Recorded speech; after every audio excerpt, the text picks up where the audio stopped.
Hello. I keep forgetting you guys can't hear videos if I'm plugged into the earphone. I always thought these with earphones on, and then I go like, oh wait. Little Albert Einstein syndrome. Uh, so one moment. Here we go. I'm gonna make another update about Corona because we are experiencing what can be termed the only true spike of Corona. But more on that in another video. So this one will be about Taiwan, Japan, and China. I have seen news on the alternative sites that hasn't yet breached into the mainstream media. Were this something that happened during Trump or Trump would have said, then it would have already breached the major news outlets. But since this is the holy cow of the current left, they can pretty much say anything without the mainstream media being that interested. Take the situation with the Uyghurs, for an example. Now, what we are hearing in the alternative news cycle is that China has threatened to, when they do invade Taiwan, which they have threatened to do several times in the past, that's not news. They have changed their posture to indicate that if Japan intervenes, they will use nuclear weapons first against Japan, which is moronic because Japan is under the US nuclear umbrella and US will surely respond. So I can guarantee you if you go after my anime, I will kick you. I won't target one research site with an EMP and kill 4.5 million people with collateral. We will do something completely different. So, the gist of the news that has not been reported is that China has officially changed its nuclear policy from a defense only, in that if they get attacked by nuclear weapons, they will use nuclear weapons in retaliation, but won't strike first with nuclear weapons. This has been their stated policy since they developed nuclear weapons. And they have changed it so that if they get into a war with Taiwan and Japan intervenes, then they will nuke Japan. Their specific wording was continuously nuke Japan, meaning that they are going with third wave, meaning that they intend to survive the nuclear exchange and resume hostilities over the long term. First wave is targeting the other side's military and the ability to wage war directly. The second is targeting their civilian society and their I suppose you could call it desire to wage war, because you have better things to do once your cities are burning than to bomb the opponent, and that is to rebuild your cities. And third wave is once the reconstruction is going and you have managed to form some kind of nation again after the post-nuclear apocalypse. The third wave's idea is to change the political structure of the target by targeting specific political facilities. So if you want your country to be green or the opponent country to be green, you target the conservatives and so on and so forth. So third wave, while commonly understood to mean nuclear submarine era, is more accurately portrayed as continuous nuclear war era, when you take your nuclear weapons with the intent of long-term change in the country's political structure after it rebuilds from the second wave. So to, in essence, take over and dominate their country's political structure by saying that if somebody rises who has an opinion we don't like, we'll just nuke them again, but everybody else is fine. And that is not something that is feasibly workable against a first world nation in a nuclear war in the first wave. But since governments and public institutions, political parties, and so forth are more or less expected to collapse at least at the last stages of the second strike. The third one is one that will take decades, and for that reason, you need nuclear submarines which can loiter in the oceans for months and then get resupplied and then loiter again for months. And even with a minimum crew in a nuclear submarine, you could theoretically loiter for years. What you need at that point is the desire to facilitate political changes in your opponent to make sure that you come out on top in the war. This is why in some of these third wave nuclear theories, the US becomes Russia and Russia becomes the US after the nuclear war. So when their hostilities peak and gain a certain kind of momentum where they are no longer talking, you will see that Russia will become the defender of liberty and the US will become the authoritarian. That is because the nuclear forces have been striking each other with the intent of turning them to what they are. And as such, you will see both countries turn into their opponents in a manner of speaking. So this was basically the only news article that I could find in the Western YouTube. And there are some articles in Chinese media and there are some articles spread across the web, but this seemed to be reasonably good. Not good, but reasonably Japan. good. Welcome back to the Smiths of Liberty. We are pounding out liberty, truth, and the gospel for you, the American person and the world. Bob, this is a kind of a news nugget. This is officially from the CCP military website, but I'm not going there so I don't get hacked. I don't know if that would happen, but I'm not taking any chances since I'm in Japan. But this was posted on YouTube, and this is China threatening Japan. Let's play this. 我们在解放台湾时，如果日本胆敢武力干预，哪怕出动一兵一卒、一机一舰作战力量，我们不是对等还击，而是对日本全面开战，首战用核弹，连续用核弹，直到日本第二次宣布无条件投降。我们打击的是日本的战争承受力。只要日本认识到承受不起战争的代价，就不敢贸然出兵台海。我国在1964年第一颗原子弹爆炸成功时，对全世界承诺不对非核国家使用原子弹，不首先使用原子弹。尽管时间过去了近60年，我国的核威慑强度也受到一些影响，但这一决策依然是成功的，保障了我国的和平建设。现在国际形势大变，我国正处于100年未有之大变局之中，一切政略、战略和策略都要在大变局中做出调整和改变。为了保障我国的和平崛起，有必要对核政策做有限的调整。我们郑重提出日本例外论。日本在近现代以来多次主动伤害中国人民。1894到1895年甲午战争割走台湾，赔款2.3亿多两白银。1931年至1945年侵华战争，中国伤亡3500多万人。日本对中国丧尽天良的暴行，至今没有一个认真的认罪态度。如果日本第3次对中国开战，中国人民要新仇旧恨一齐报。日本是世界上唯一爱过原子弹的国家，上至政府，下至民间，对原子弹记忆深刻，对使用原子弹的美国俯首帖耳。正是因为日本有这样独特的感受，对日本的核威慑将事半功倍。我们把日本单独排除在对世界不使用和不首先使用核武器的承诺之外，是一个例外，以此严正警告日本和告知世界各国，一旦日本军事干涉我国的国内事务，包括大陆统一台湾，必将对日本使用核武器并连续使用核武器，直到无条件投降，期间没有和平谈判，届时将收回钓鱼岛、琉球群岛，或收回管理，或使其独立。So there you go. Oh, Ted Cruz, he showed up.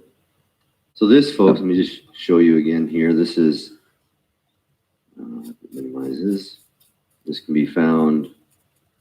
Sandra, Republican Texas Senator Ted Cruz joins us now. He's a member of the Senate. No, we don't want you. This can be found This is the official channel there. I'm not clicking on there, but you can if you want. A couple things. This will be brief. No one's denying the atrocities that Japan did in World War II and prior to that, when Imperial Japan was building itself up and ready to take over the world, the Asian world at least. But eventually, of course, they wanted to take over the rest of the world. The funny thing is this: at that time, there was a cult of personality around the Emperor of Japan. The Emperor was God. I mean, he's still considered basically the embodiment of the gods of Japan. But that was what was fueling this. So the interesting thing is this commentator here, who is threatening Japan and the world, obviously, says several things. First, they're using the evidence of what the war crimes that Japan committed. I'm pretty sure all that's been worked out. This is a grudge. Second of all, they say China's peaceful rise. China is not peacefully rising. In fact, the very thing they're accusing Japan of doing, which Japan did, they are doing. They are trying to build a Chinese empire that will take over all of Asia. Why do they want to take over Taiwan again? They want to unify Taiwan. Let me show you why they want to take over Taiwan.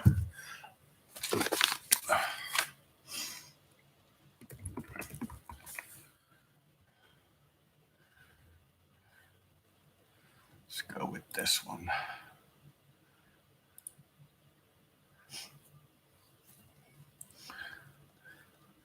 This is a little bit of a, this is a bad map. Let's go with this one. Okay, this is a little better. It's still a small map. The reason they want to take over Taiwan is that they tried to do the Belts and Roads Initiative, which would have been their development of basically this region.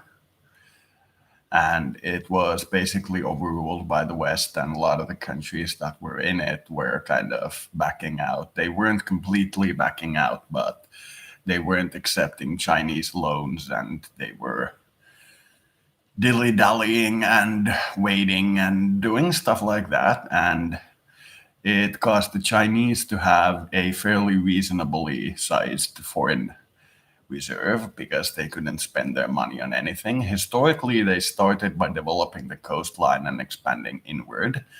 And now a lot of the Chinese inland provinces are developed to their maximum speed, in that if you invest more in them, you will just create an economic heating without noticeable changes in the economic gains. So they are developed at their maximum rate. They cannot be developed quicker.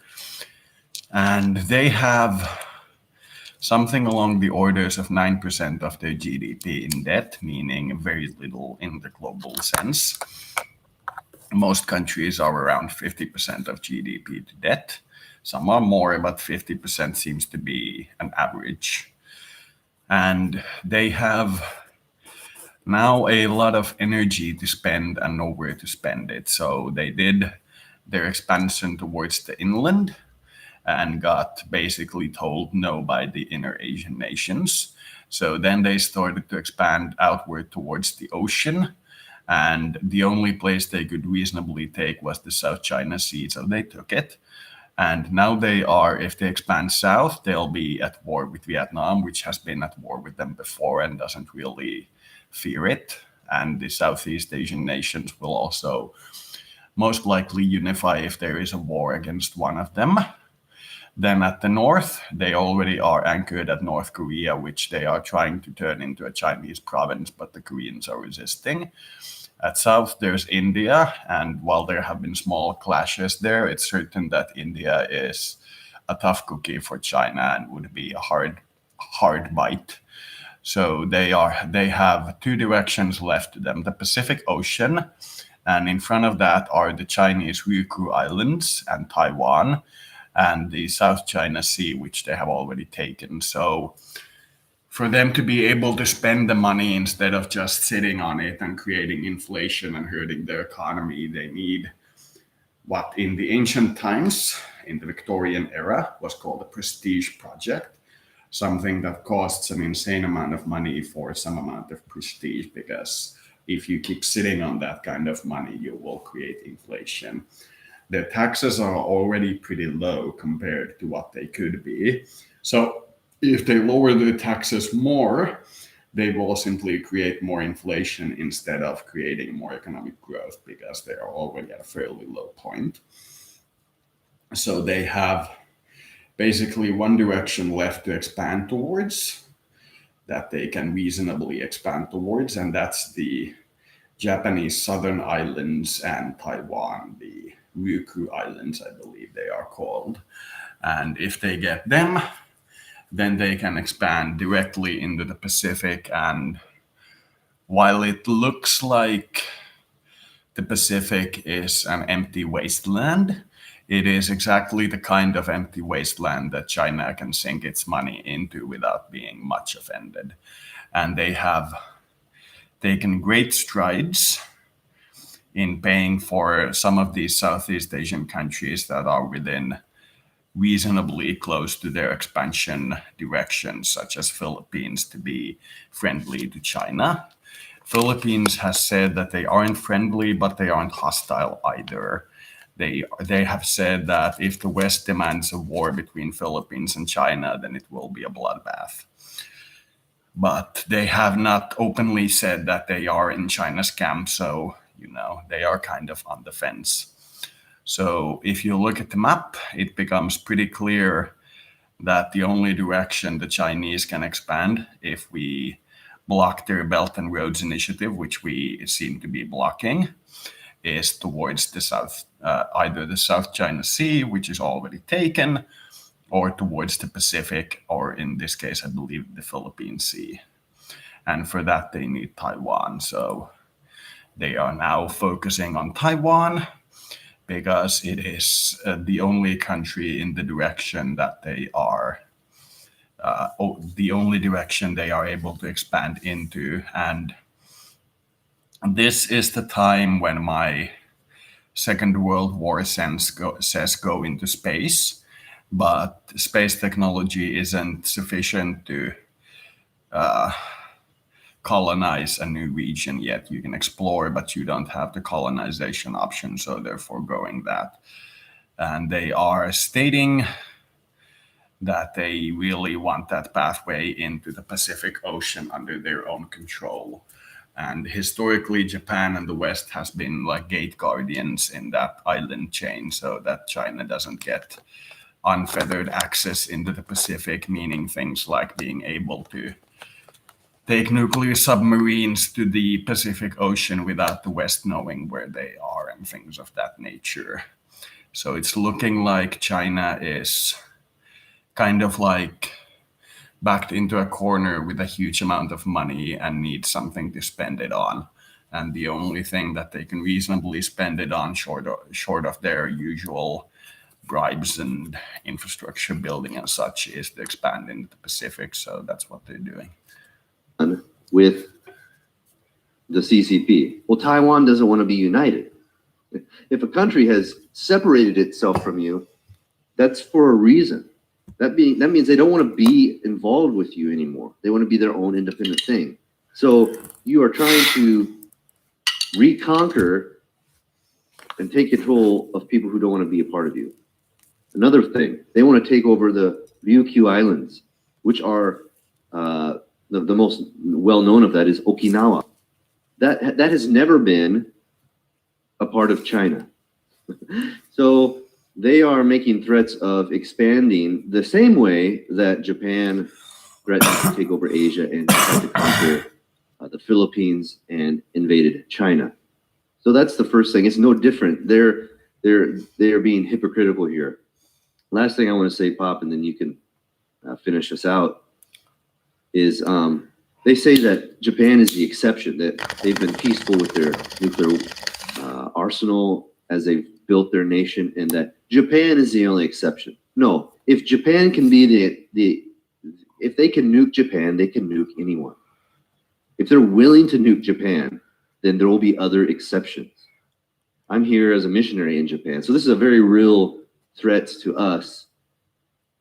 And Japan, I would say, is in some ways, I don't know how they're going to handle this. They're really ill-equipped because they've become more staunch in the last few years because of the threat of North Korea. They have built up the military or the self-defense force as it is. They're not allowed, according to their constitution, Bob, to have a standing army in the sense that you have throughout the rest of the world. So if other nations don't help Japan, it would be a tough one to win, I think, for Japan. But I'm going to hand the final thoughts over to you. What do you say? Yeah, I think that for one thing, I think some of this is what they call saber rattling by China. They like to throw out a threat and talk big and all that. If one soldier goes against the unification of Taiwan, or one boat, or one this or one that, then we're gonna nuke the whole island to death. But years ago, there was that thing that we discovered called mutually assured destruction. If they even think about doing that and start a nuclear war. By the way, the Vietnam War was actually a proxy war that China fought against the United States. Right. They supplied the North Vietnamese, and we fought through the South Vietnamese. And of course, we lost, I think, 53,000 men playing that game. So China's not been the quiet little rise in peace. In fact, when the Communist Party took over in, I think, 1917, there were about 30 million Chinese people that were killed by their own government. So, of course, they ignore all that. And plus, why are you bringing up a war in 1895? Because they have to have ground. They have to have proof that what they're doing is a righteous cause, getting back at Japan. But it's that's a long time ago. Yep. Well, it's just, and I think that all those people are dead. All the guilty parties are dead. Right. The young Japanese and even the old Japanese now have nothing to do with that. Right. So it's just like the reparations. You're charging white people for crimes they didn't commit just because they're white. It's the same thing. You're Japanese, and so you're guilty of starting this war nearly over 100 years ago. Yeah, they're saying there's no negotiations and we'll not do this. They always leave a back door open, and it'd probably be, well, the Chinese people are so compassionate that we have not sent the first missile like we were planning, but blah blah blah. But if my concern is that Biden doesn't have the cojones to the courage to step up to the plate with this and to actually say something to the Chinese, because he is basically Chinese. Mm-hmm. Well, yeah, that's why they helped get him in there. So yeah. So why don't we do this, Brock? We'll send Eric Swalwell, who was Eric was fornicating with a Chinese spy. Fang Fang. Fang Fang and Bang Bang the Fang Fang. And so why don't we send him as an ambassador to straighten this all out? I'm sure that he's got, I'm sure they have inside information on him that of things that are important, and he of them, and they could start some negotiations here. Yeah. I think some of the basketball players that make all their money from selling tennis shoes over in LeBron James. LeBron James making a bunch of money. These people should be more. Maybe we should put them on the front line. Say, hey, let's see what you're made of. See if you're American. See which side you're going to be on, or send them over there. I don't know. But at any rate, saber rattling them is one thing. It's another thing when they actually come down to doing it. And I think they will eventually. They want Taiwan bad. Well, yeah, they definitely want Taiwan, and the Taiwan people have a uphill battle, I think, perhaps. But yeah, this problem isn't going away, friends. This has to be dealt with. No. China is the threat. I think back in 1917, or at the time when that was overthrown, there was a Chinese president, Chiang Kai-shek, and he ended up going to Taiwan and setting up his government there. And I think that's where this split came. I could need to be corrected or need to do a little research on that, but I know Chiang Kai-shek was going to be president, and he got ousted, and the Chinese took over, and he went to Taiwan and kind of.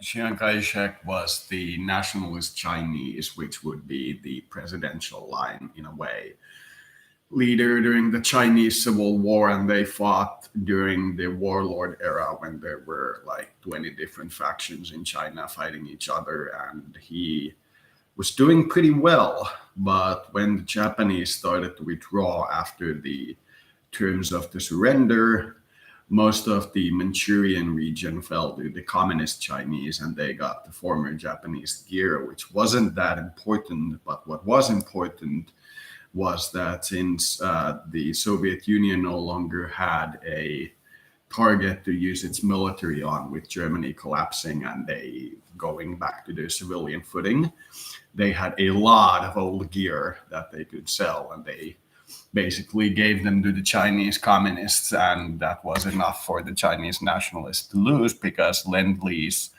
from the US ended during the collapse of Japan and wasn't continued during the Civil War of China. So they fought for a few years, and Chiang Kai-shek lost and then withdrew to Taiwan with his last supporters, which incidentally also means that Taiwan has a core claim on places like Mongolia, for example. Tried to have a separate government there. Yeah. But so that's part of the split, and that's part of why they're all angry, because they can't get back together, because the United States and its power is behind Taiwan and Japan. So if they say, well, we're going to bomb Japan, that's our ally, so you're asking for it.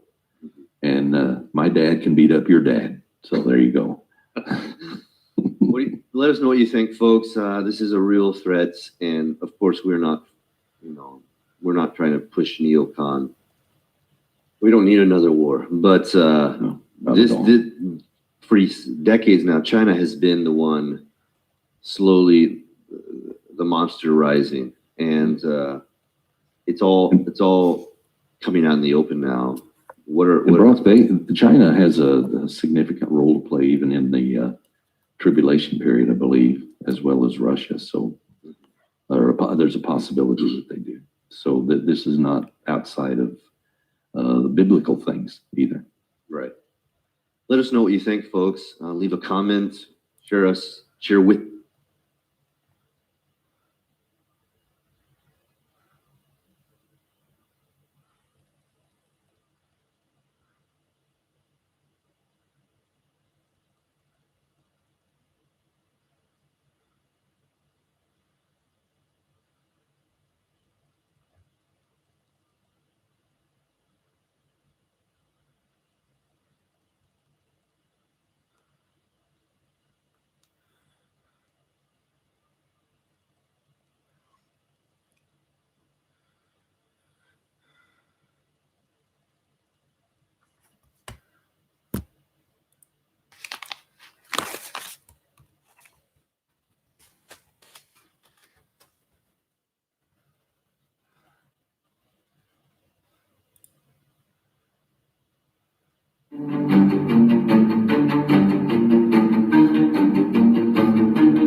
A video reposted by a Chinese Communist Party (CCP) committee in northeastern China on Sunday, July 11th, threatens to continuously use nuclear bombs against Japan if it attempts to interfere with the Chinese invasion of Taiwan.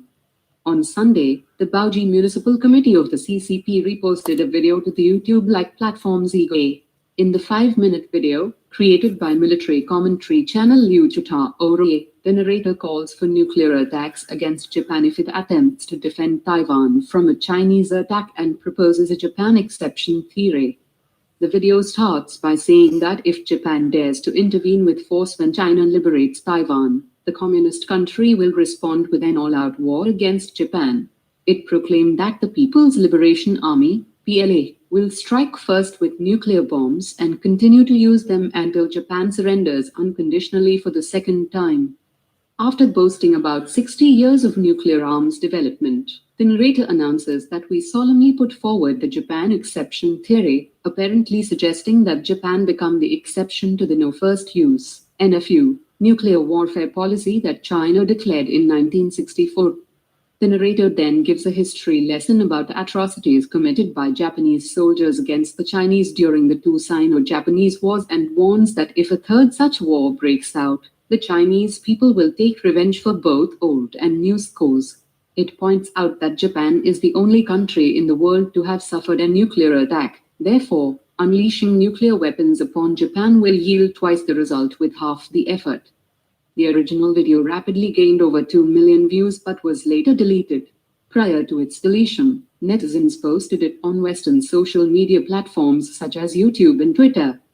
Human rights activist Jennifer Tseng added English subtitles to the video and uploaded it to her Twitter account on Tuesday, July 13th. Tseng also managed to download a follow-up video before it too was deleted.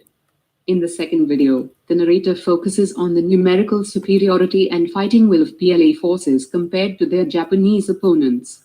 The video also claims that after Japan is defeated, China will break up its 4 main islands into independent countries under the supervision of China and Russia, which will both establish military garrisons there. The narrator adds that Okinawa will be broken off from Japan and either be managed by China or made into an independent country. The video concludes with a vow to punish Japanese Prime Minister Yoshihide Suga, former Prime Minister Abe Shinzo, and Deputy Prime Minister Sotaro and force the Liberal Democratic Party and Japanese right-wing parties and organizations to pay heavy war reparations.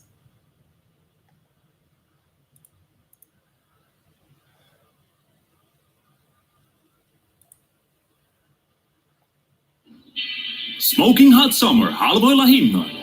Ota kaikki irti kisakatsomusta kotona. Hello and welcome back to your own channel Indian Defense Analysis, where we bring to you all the latest development happening in the defense sector. China and its authoritarian CCP government is now blinded with its imperialistic greed and power. In past, such authoritarian government has not only posed threat to the world, but even damaged their own country and people. In the present geopolitical situation, where the world is fighting deadly coronavirus for more than a year, China has been fueling its expansionist hunger by intensifying military activities and even conflicts with India, Nepal, Taiwan, US, Japan, Philippines, Malaysia, and in fact all the ASEAN countries. However, the recent conduct of China has shook the world and unveiled a dangerous mindset. Recently, Japan has published its defense white paper for the year 2021, where for the first time they have stressed on the importance of Taiwan for the peace and the stability of Asia-Pacific region. Before this, Japan has never taken any clear instance on Taiwan. Japan has also mentioned that if Taiwan is attacked by China, it could join hands with US-led allied forces to defend the island democracy. For your information, Taiwan considered itself as an independent state where China claims sovereignty over it and considered it to be part of one China policy. At present, there are only 11 nations that recognize Taiwan as a country. In past, Taiwan was included as a region in a map of China in the Japanese white paper under section Deployment and Strength of People's Liberation Army. However, in the new version, Taiwan is completely grayed out from the map of China and its combat theater commands, as you can see in the video. It is quite evident that Japan has sent a clear message to China that it does not consider Taiwan as a part of China. However, Japan has not officially denounced the One China policy. Now, this has hurt the imperialistic CCP government the most, and to an extent that it has threatened Japan of nuclear bombing. A recent video was released on Twitter showing that China will continuously bomb Japan until they unconditionally surrender. As we all know that Japan does not possess any nuclear weapon, and at the same time, China is a nuclear power. China also accepts the no first use policy of nuclear weapons, which means it will not use nukes and will only use it when it is attacked by nuke. However, China now seems to be making exception for Japan on no first use policy. It is ready to use the nuclear arsenals on Japan if the latter tries to defend Taiwan. This is going to send wrong message over the other nuclear powers, especially the countries like Pakistan, which will immediately pounce upon such opportunity and can make exception on no first use policy against India. There could be another aspect of this video as well. China might be playing mind games with Japan to demoralize the Japanese people and military by threatening to attack using nuclear weapons, as Japan has already witnessed the disaster and havoc caused by the nukes in the World War II. We have already seen how China has been ramping up its nuclear stockpile and creating 100+ silos. Making exceptions to no first use is going to completely destabilize the balance across the globe and poses a grave danger to the entire humanity, because it's a nuclear bomb that China is talking about and not just any other weapon. It's a high time now that the world democracy must unite and have a clear strategy against China to curtail the expanding threat of the dragon.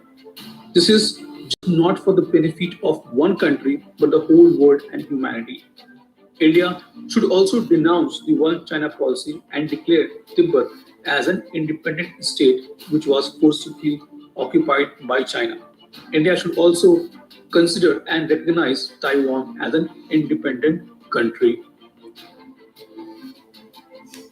This was today's update. Please let us know what is your views about these in comment section. Feel free to post your comments.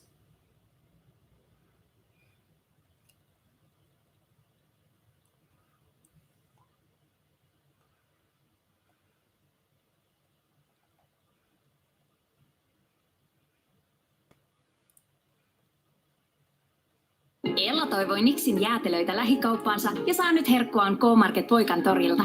Pirjon toiveesta K-Market Muonion torilla on nyt ketoinen viljotonta leipää. How dangerous are China's nuclear ambitions? How is massive flooding affecting China's food supply? And who does China want to win the U.S. election? That and more on this week's China News Headlines.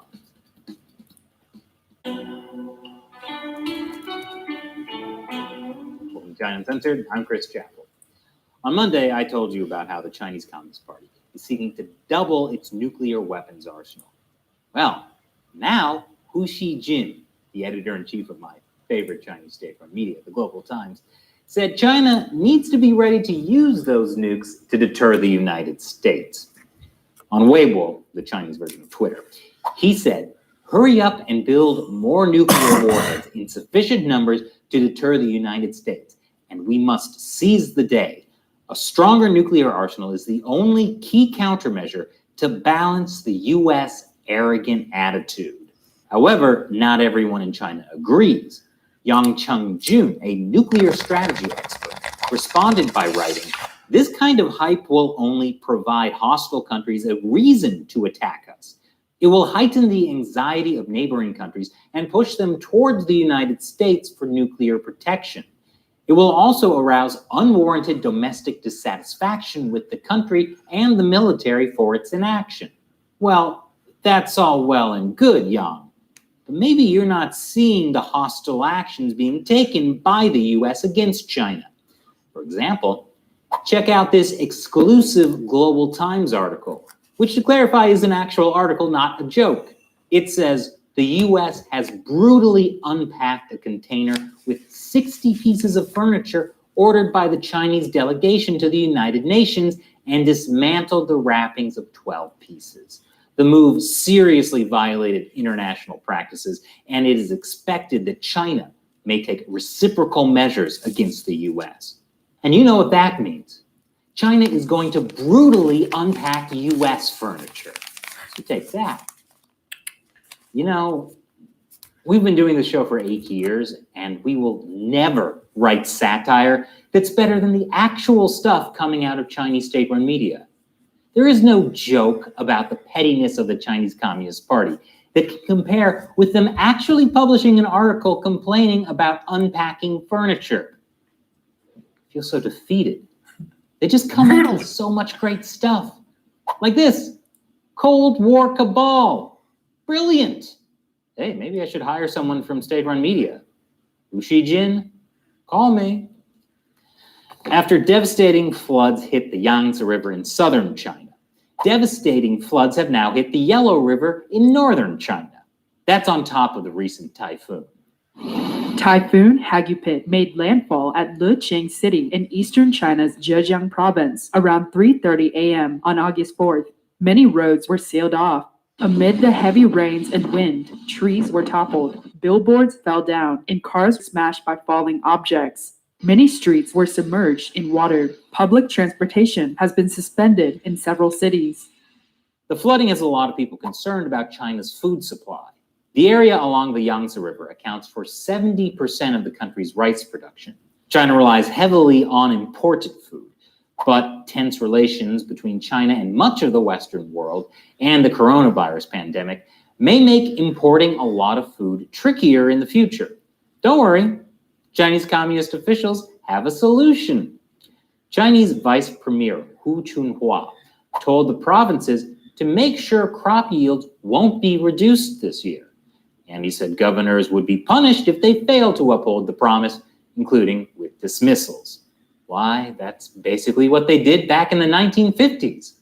Local officials had to make sure production met Central Party quotas, so they just made up the numbers.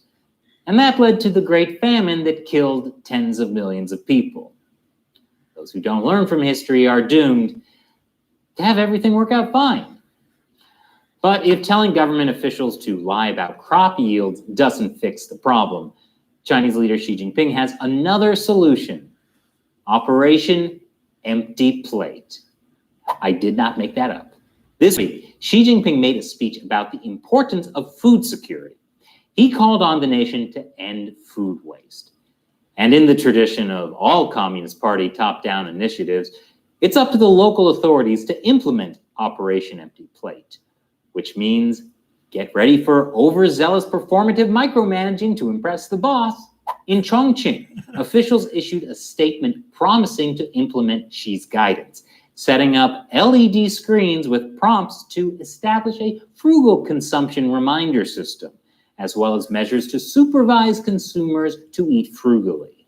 How will they supervise whether people are eating frugally? Well, the city of Wuhan has a great idea. I have an even The better Wuhan idea. Catering Industry Ban Association first-generation called on biofuels, restaurants in the dumbass. city to issue a system called N-1 ordering, whereby a group must order one dish fewer than the number of diners. Yeah, that makes sense. The government should definitely force restaurants to force people to limit how much food they can eat. So if there are 4 people in your group, you can only order 3 dishes. If there are 2 people, you can only order 1 dish. And if you're by yourself, you can cry into your empty plate about how sad and alone you are. Sounds like Operation Empty Plate is going to be a huge success. Huge success. But there are far bigger problems facing China than a potential shortage of food. There could also be a potential shortage of iPhone production. The owner of Foxconn, the guys who make your iPhone, says China can no longer be the world's factory. What would Steve Jobs do? In other news, a 4th Canadian citizen has been sentenced to death in China. This is on top of the 2 Canadian citizens, Michael Kovrig and Michael Spavor, who have been in various forms of detention for a year and a half. It's all part of China's hostage diplomacy. These are political arrests and death sentences in response to the arrest of Huawei CFO Meng Wanzhou in Canada. If you'd like to learn more about how China's hostage diplomacy puts foreigners at risk in China, check out our latest China Unscripted podcast with Peter Dahlin, who was detained and forced to confess on Chinese state-run television. I'll put a link below.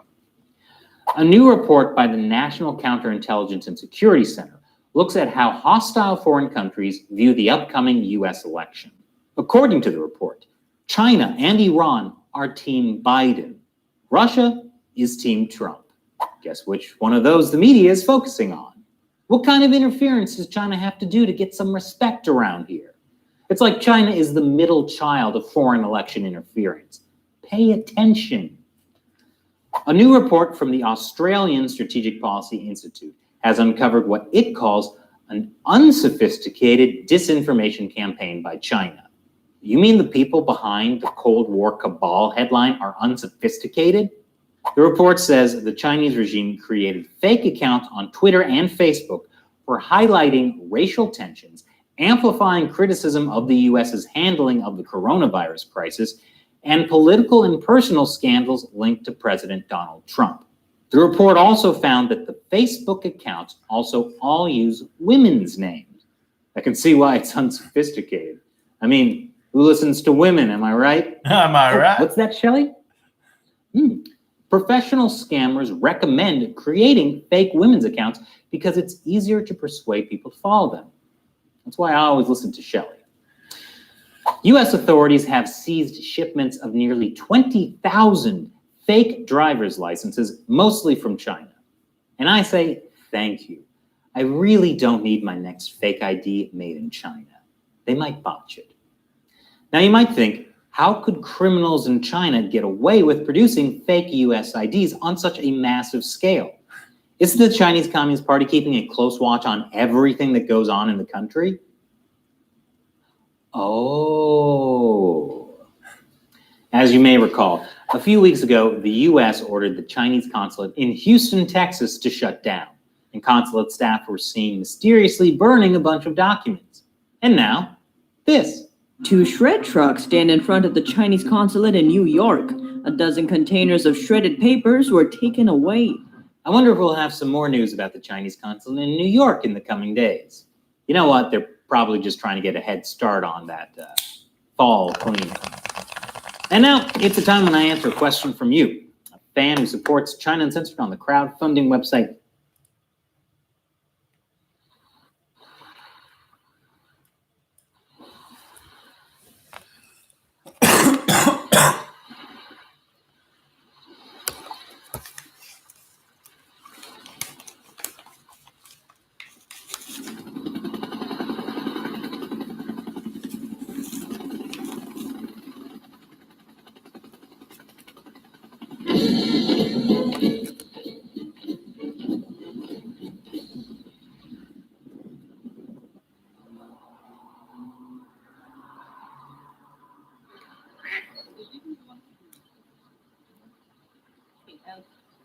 A lot of people like us, and now we are get accustomed that we are in Russia.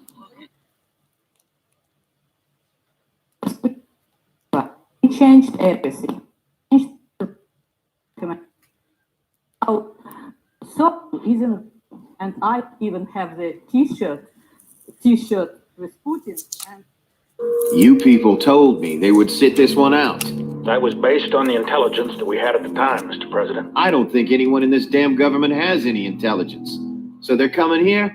What do you propose we do to stop them? We have 2 options, sir. Pull 2 divisions from Europe and send them to retake Seattle before the Chinese arrive. But then we lose Europe and the war. In all probability, yes. Indian and Chinese soldiers clashed, and there were casualties. The world worries about the tear and wear of relations between the 2 Asian giants sitting across the Himalayas. They should. Probably they're worrying about the wrong thing. Yes, the 2 militaries have machine guns, artillery, and tanks. But they chose to use fists and stones. That fact itself says a lot about the restraints exercised on both sides. What's the other option? Wait until the Chinese come ashore, and hit them with a B-83 strategic nuclear device.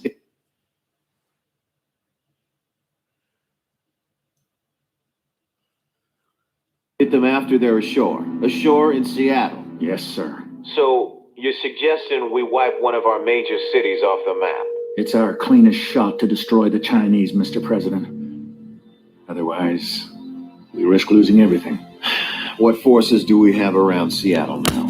A couple of battered battalions. The ones that stopped the Russians at Cascade Falls. But not enough to retake the city. We could order them to try, but I wouldn't get my hopes up, sir. Order those battalions to attack, General. And if they fail, as a last resort, order the nuclear strike. Mr. President, I'm sorry that it's come to this.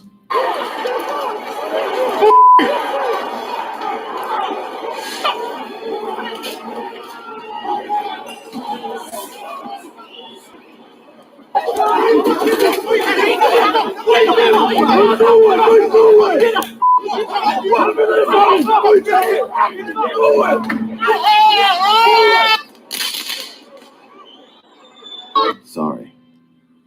Yeah. That's all, General.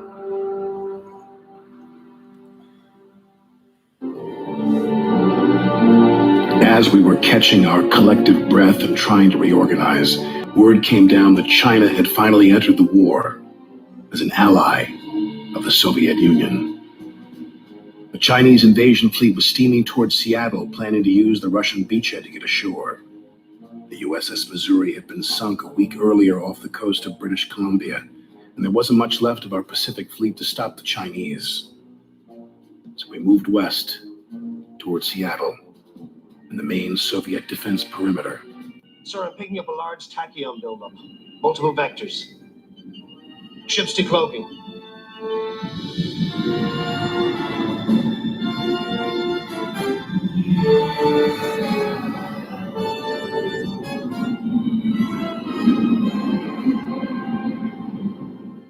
Romulans? They're requesting permission to join the fleet. I'll be damned. Permission granted. Define to ops. Go ahead, Major. Sensors have just detected Dominion and Cardassian ships entering Bajoran space. ETA, 10 minutes.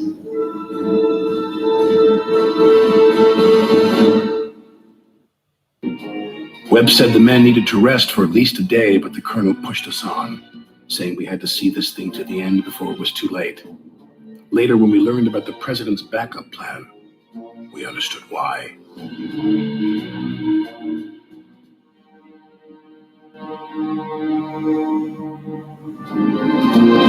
That would wipe out the entire city. That will be our only option if you fail. Understood, General. We'll do what it takes. Eagle 6 out. 陸軍の一機支隊2戦名が島に迫っています。全員無事に上陸できなければ海軍の固形に関わります。直ちに第二次攻撃隊を出しましょう。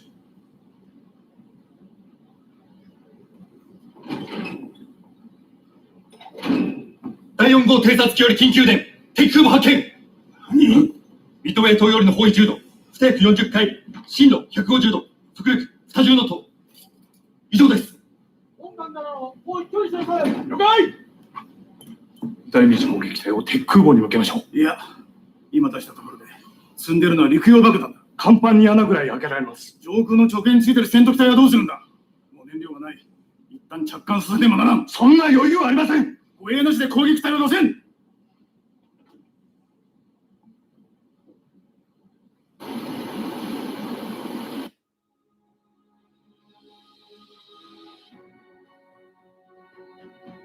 The first two carriers, the 19,000-ton Hyuga-class warships, were commissioned from 2009 and could deploy up to 18 helicopters for overseas operations. They provided much-needed anti-submarine warfare support to the country's destroyer fleet, an invaluable asset in the face of the vast North Korean and Chinese submarine fleets. The Japanese Navy went on commission 227. 遅い。通信。赤城に信号。第二次攻撃隊直ちに発進の用ありと認む。はっ。敵機予想到達時刻。丸5、人5。あと30分です。慌てるな。うちは15分あれば前期出せる。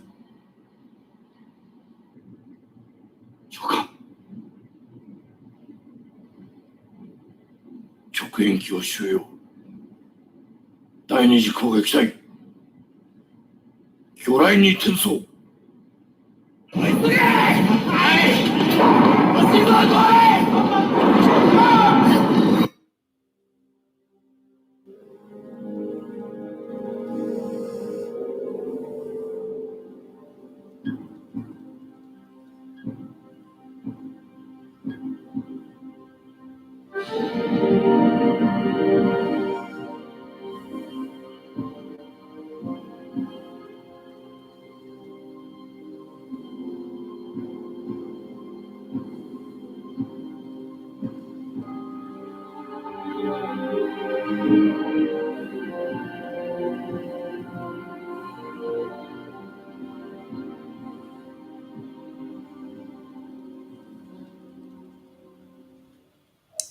It was a landmark deal, the Intermediate Range Nuclear Forces Treaty, signed by the former Soviet Union and United States more than 30 years ago. It bans ground-launched medium-range missiles.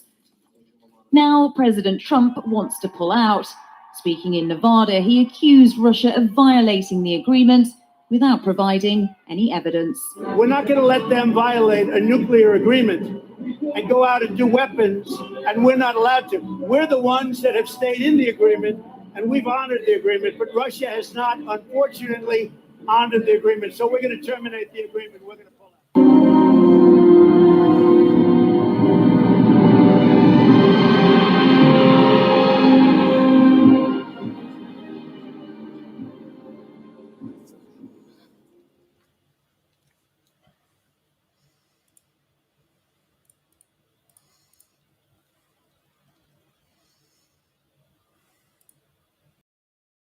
Yeah, that's about it for this episode.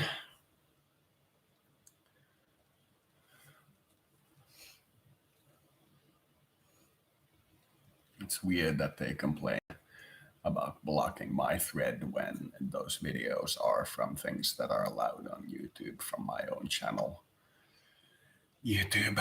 So anyway, that's about it for this one. Thank you for watching.